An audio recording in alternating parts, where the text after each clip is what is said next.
हैदराबाद। हैदराबाद के अंदर जो शासक है वो थे मीर उस्मान अली। हैदराबाद को ओस्मानिया भी कहते हैं वैसे। हैदराबाद को और क्या कहते हैं?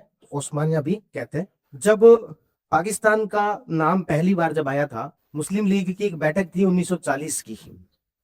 कब की बैठक थी? 1940। जब पहली बार आधिकारिक तौर पर ऑफिशियली पाकिस्तान की मांग की गई थी और स्पष्ट कहा गया था कि किस प्रकार का हमें पाकिस्तान चाहिए, तो मुस्लिम लीग की बैठक थी 1940 की। इस बैठक के अंदर कहा गया था कि भारत और पाकिस्तान दो अलग अलग देश होने चाहिए और पाकिस्तान जो है वो 3 हिस्से उसके होंगे, वो तीनों भाग मिलकर एक देश बनेगा पाकिस्तान। और वो जो 3 हिस्से हैं उसमें एक तो जो हिस्सा था कौन सा? बंगाल वाला, जिसको पूर्वी पाकिस्तान के नाम से बाद में जाना गया और आज के समय में जिसको अपन बांग्लादेश के नाम से जानते हैं। उनका दूसरा हिस्सा होगा ये वाला, जिसे कि आज हम पाकिस्तान के नाम से जानते हैं। एक हिस्सा उन्होंने और बताया था और वो उन्होंने उस समय में नाम दिया था ओस्मानिया। ओस्मानिया मतलब कि हैदराबाद। ओस्मानिया मतलब कि क्या? हैदराबाद। तो ये जो हैदराबाद राज्य है, ये आज का जो अपन हैदराबाद शहर देख रहे हैं सिर्फ उतना ही नहीं था, खूब बड़ा राज्य था। आंध्र प्रदेश का बहुत बड़ा हिस्सा, कर्नाटक का एक काफी अच्छा खासा हिस्सा ये हैदराबाद रियासत के पास था। तो इस तरीके का ये इतना बड़ा हिस्सा जो वो हैदराबाद रियासत के पास था। और ये जो व्यक्ति थे, क्या नाम है इसके शासक का? मीर उस्मान अली। उस्मान से ओस्मानिया, मीर उस्मान अली। ये बहुत कहते हैं दुनिया के उस समय के सबसे धनवान व्यक्तियों में से एक माने जाते हैं। सबसे धनवान व्यक्तियों में से एक माने जाते हैं। कौन? मीर उस्मान अली। जब भारत पाकिस्तान का विभाजन हुआ था, इन्होंने पाकिस्तान को लोन दिया था मीर उस्मान अली ने, 1 मिलियन पाउंड। 1 मिलियन पाउंड मतलब कि आज के समय के हिसाब से अपन देखें तो 1 पाउंड लगभग 80-90 रुपए के आसपास, 10 और लगभग 8 करोड़ रुपए। 8 करोड़ रुपए उस समय के, आज के समय के हिसाब से 8 करोड़ रुपए की कीमत क्या होगी? कम से कम भी 800 करोड़। ये तो मानते होंगे ना, उस समय का 1 रुपया आज के 100 रुपए के बराबर। तो कम से कम ये मान लो कि 800 करोड़ रुपए का इन्होंने पाकिस्तान को लोन दिया था उस समय में। खूब पैसे वाले थे। लेकिन ये चाहते थे या तो हम स्वतंत्र रहें या फिर हम किस में विलय करेंगे? पाकिस्तान में विलय करेंगे। यदि हम इनके लोकेशन को देखें, क्या लग रहा है क्या पाकिस्तान में विलय कर पाएंगे? क्या दिक्कत आ रही है? कोई इनके पास में ऐसी बाउंड्री नहीं है जिससे कि ये इस वाले पाकिस्तान के साथ या इस वाले पाकिस्तान के साथ जुड़ पाए। तो इन्होंने यहाँ पर गोवा के अंदर एक क्षेत्र खरीदने की, पैसा तो खूब था ही, एक क्षेत्र खरीदने की कोशिश की। गोवा के जो शासक, क्योंकि गोवा में उस समय में किसका शासन था? पुर्तगालियों का।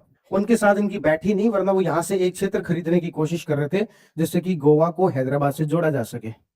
और एक बार यदि गोवा से हैदराबाद जुड़ जाए तो फिर इनके पास में जल मार्ग हो जाएगा। लेकिन कि ये मामला बैठा नहीं। तो मामला बैठा नहीं तो क्या ऑप्शन है? अब तो यही ऑप्शन है, पाकिस्तान में जाने का तो विचार छोड़ दो। अब तो क्या रह सकते हो? या तो स्वतंत्र रह सकते हो या फिर भारत के अंदर विलय कर लो। तो अब इनका ही मानना था कि हम तो क्या रहेंगे? स्वतंत्र रहेंगे। इससे भी भारत सरकार को वैसे देखे तो बहुत ज्यादा कोई समस्या थी नहीं, क्योंकि हमने तो ऑप्शन दे ही रखा है माउंटबेटन प्लान के तहत कि भारत में भी जा सकते हो, पाकिस्तान में भी जा सकते हो और स्वतंत्र भी रह सकते हो। लेकिन हैदराबाद के लिए सुटेबल है नहीं स्वतंत्र रहना। ये माउंटबेटन ने इनको फिर वही बात समझाई कि चारों तरफ क्या है? भारत। कल को भारत के साथ विवाद हो गया, जो कि होना ही तय है, भारत के साथ आपका विवाद हो गया, जाओगे कहाँ? ना पाकिस्तान आपकी सहायता करने के लिए आ पाएगा। इसलिए ज्यादा अच्छा है कि जो भी आपको शर्तें चाहिए उन शर्तों के साथ ही सही, लेकिन अभी विलय कर लो भारत के अंदर, और अंततः आपको भारत में ही विलय करना पड़ेगा। दूसरा आपके पास कोई ऑप्शन है भी नहीं। तो यहाँ पर मीर उस्मान अली शासक थे और यहाँ पर इनके द्वारा एक आर्मी बनाई गई थी, उसको बोलते हैं रजाकार आर्मी। रजा का मतलब होता है मर्जी। रजा का मतलब क्या होता है? मर्जी। यानी कि ये कुछ वॉलेंटियर्स, कुछ स्वयंसेवी लोगों की, कुछ वॉलेंटियर्स की एक सेना थी जिसमें लोग स्वेच्छा से जुड़ते थे। और ये सेना इन्होंने बना रखी थी 1 लाख लोगों की। कितने लोगों की? 1 लाख लोगों की। हैदराबाद के पास अपनी खुद की करेंसी चलती थी, हैदराबादी रूपी नाम से, अपनी सेना भी थी, 1 लाख लोगों की ये सेना भी है। ये सब किसके लिए तैयार कर रहे हैं? कि कल को भारत के साथ युद्ध हो जाए तो हम जो वो लड़ पाए। तो यहाँ पर 1 लाख लोगों की सेना इनके द्वारा तैयार कर ली गई। अब इनके साथ एक दिक्कत थी कि ये थोड़े से ऑर्थोडॉक्स रिजिड मुस्लिम थे।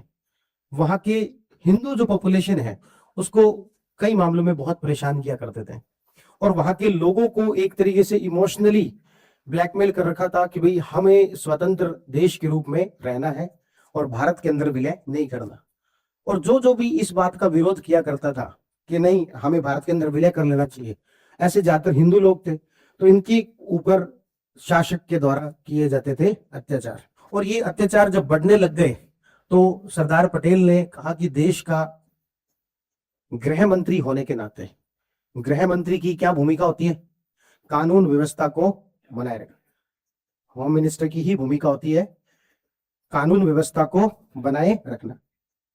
तो गृह मंत्री होने के नाते मेरी ये भूमिका बनती है कि आपके राज्य के अंदर लॉ एंड ऑर्डर सिचुएशन जो वो ना बिगड़े। स्टैंडस्टिल एग्रीमेंट समझ गए क्या मतलब था? 1 साल तक ट्रांसपोर्टेशन किसके साथ होगा? भारत के। क्या पाकिस्तान के साथ स्टैंडस्टिल एग्रीमेंट कर सकते थे क्या? पॉसिबल ही नहीं है, क्योंकि स्टैंडस्टिल एग्रीमेंट का मतलब क्या था कि 1 साल तक ट्रांसपोर्टेशन जो है वो किसके साथ होगा?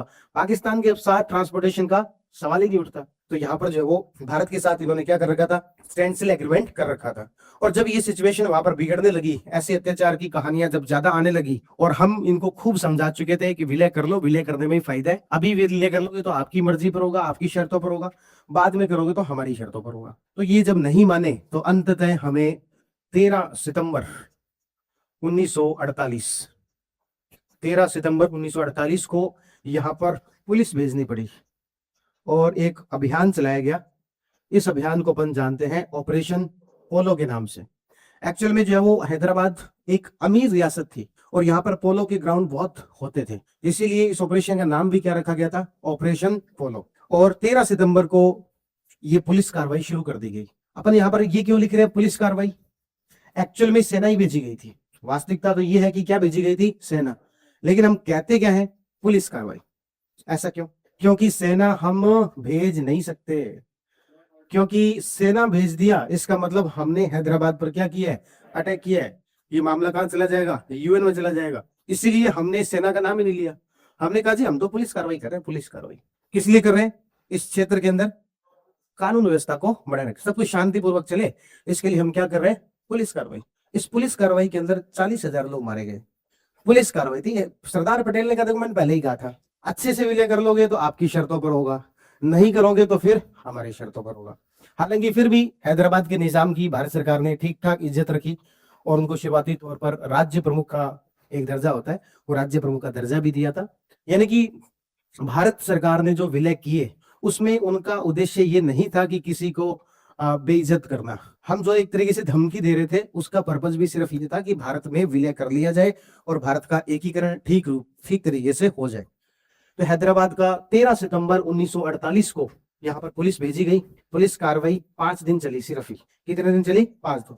हमें इतनी कम की उम्मीद नहीं थी, हमें ये लग रहा था कि थोड़ा ज्यादा चलेगी कार्रवाई, लेकिन सिर्फ 5 दिन चली और 18 सितंबर तक तो हैदराबाद के एक तरीके से पूरे तरीके से भारत सरकार जो है उसके प्रशासन का कंट्रोल हो चुका था। हालांकि फाइनल जो मर्जर है वो नवंबर 1948 में हुआ, पर मुख्य जो कहानी है वो कब की है? 13 सितंबर से लेकर 18 सितंबर 1948। तो इस तरीके से किसका विलय हो गया? हैदराबाद का भी विलय हो गया। बात क्लियर है क्या?